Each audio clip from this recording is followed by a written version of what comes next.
She held the Quran in her hands and lied on it. She took a false oath to protect her honor, but ever since she has felt remorseful and she does not what to do. She does not know what to do.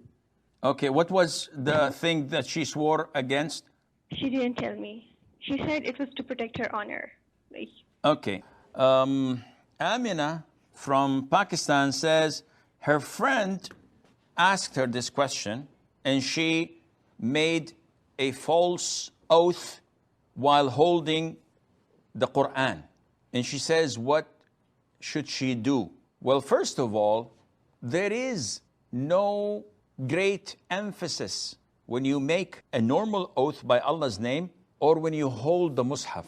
Some of the scholars even went further and said that making an oath on the Mus'haf is an innovation, it's a bid'ah.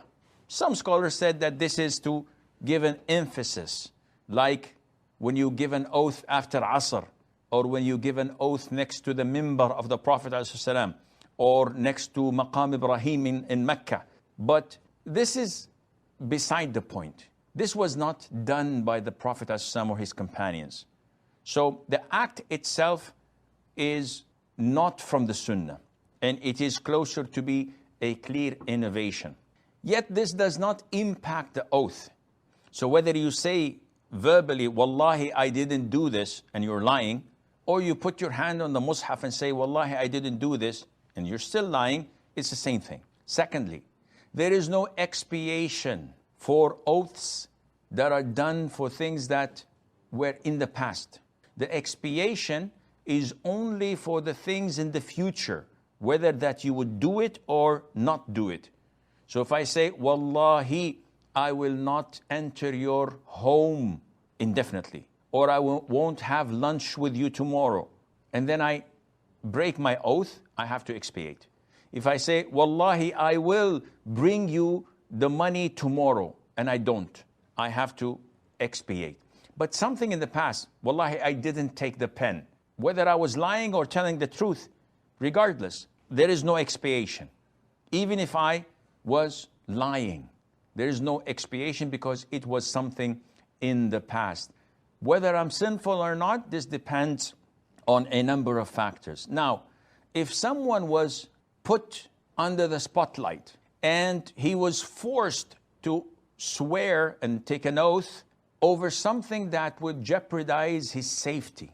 So someone is hiding in my room and an assailant, a perpetrator, is asking, is there anybody in the room?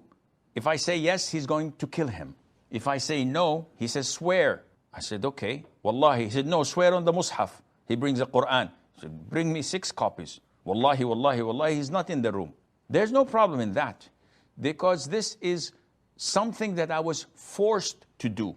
And likewise, if it dealt with my honor, if it dealt with a woman under pressure from her husband who is insisting as an ignorant imbecile that she swears and takes an oath on the Quran that she didn't have any relationship before marriage. It's none of your business what I did before marriage, akhi. He says, no, you have to swear by Allah or I'll divorce you. If she says the truth, she's going to be divorced and her reputation would be tarnished forever. No, take an oath. And this is forced oath under compulsion. You're forced to do this, and inshallah, this is not sinful. Allah knows best.